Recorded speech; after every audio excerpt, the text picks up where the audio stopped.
I went to Israel to experience the kibbutz and to travel around with my friend Yoni.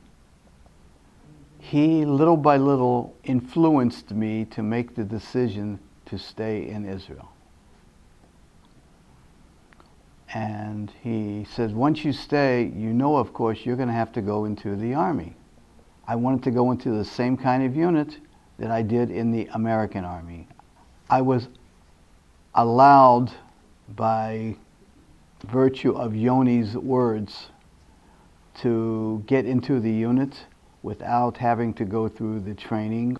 Our jobs were always molding together, that we could succeed as a unit, but if need be, we could succeed as individuals.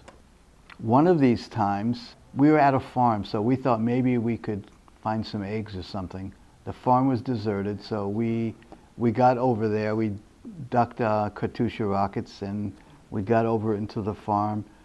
There was a few eggs and a couple of chickens, and one of the guys took that back to the unit to prep it. And we also saw beehives.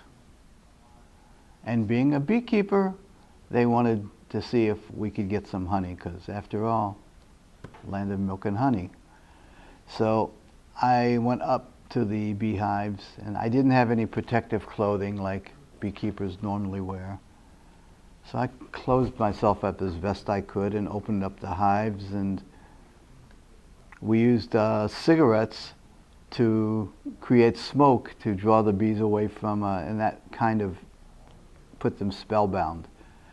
And I took out the combs, and they were full of honey, and I shook the bees off, and we covered the combs and made our way back to our unit with a minimal of bee stings.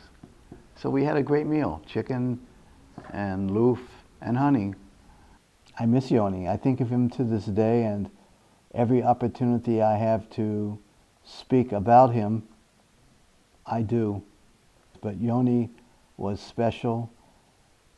Yoni was an angel and brilliant, and a big loss to me, a bigger loss to Tzahal, and a bigger loss to the state of Israel.